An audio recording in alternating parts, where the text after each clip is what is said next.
dans cette période initiatique, il y a un point qu'il est intéressant de rencontrer en soi. Nous étions dans un monde qui vivait à l'ère industrielle, toujours plus vite. Quand les machines ont commencé, eh bien, nous avons quitté l'agriculture, qui était avec le temps de l'homme, pour passer de saison en saison, avec l'hiver en repos et l'été en activité, pour aller dans le temps de l'industrie. Celui-ci a commencé à nous laisser le sentiment qu'on pouvait perdre du temps, qu'on n'allait pas assez vite. Le vite a rempli notre vie. Et puis, quand on est arrivé à l'ère numérique, alors là, le temps, on courait encore plus vite. Avec les machines, c'est notre corps qui courait parce qu'elles vont tellement vite. Avec le numérique, c'est notre cerveau qui courait parce qu'il va tellement vite. On courait et en même temps, cette façon d'être nous amenait à être dans le manque. On ne savait pas pourquoi, mais il en fallait toujours plus. Le contentement appartenait aux initiés. Et le monde à l'unisson courait.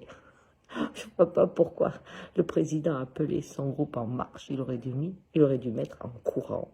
Et tout d'un coup, le monde s'arrête. Le monde souffle.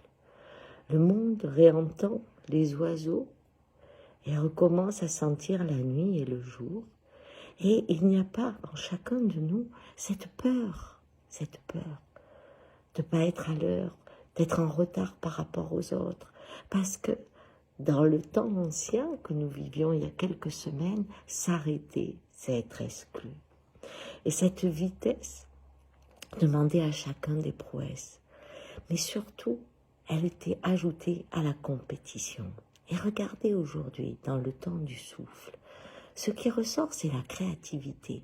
On voit des gens faire des tas de choses partout, mais ils ne pensent pas « je suis le premier à le faire, c'est moi qui le fais le mieux ». Ils sont juste contents de créer. On voit des associations incroyables, les supermarchés qui ne sont pas normalement mes amis, mais actuellement, eh bien, ont pu donner des coups de main à des tas de producteurs qui ne pouvaient pas s'en sortir, en modifiant leur rapport au prix pour être dans la solidarité et pour une fois, pas dans l'image qu'ils allaient produire, mais dans le désir de servir. Quand on est dans une expérience qui va au-delà de soi, eh bien on devient comme ce cantonnier. Vous savez l'histoire, sûrement. Il y a un homme qui rencontre des cantonniers et il dit à l'un, mais qu'est-ce que vous faites? Eh bien, tu vois bien, je casse des cailloux, je suis un esclave. Et à l'autre, il lui dit, qu'est-ce que tu fais? Ben, je gagne ma vie, qu'est-ce que tu veux que je fasse? Tu crois que j'aime casser les cailloux? Hein? Et à l'autre, il lui dit, qu'est-ce que tu fais?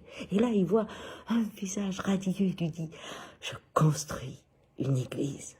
Et tout d'un coup, parce qu'il pense appartenir à quelque chose de plus grand, son temps, ce qu'il fait, a changé par rapport aux autres.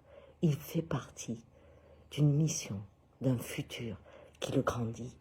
Eh bien, aujourd'hui, laissez aller votre créativité. Aidez la personne d'à côté. Vous serez puissant et grand parce que le temps s'est arrêté et le temps de l'homme vient d'arriver.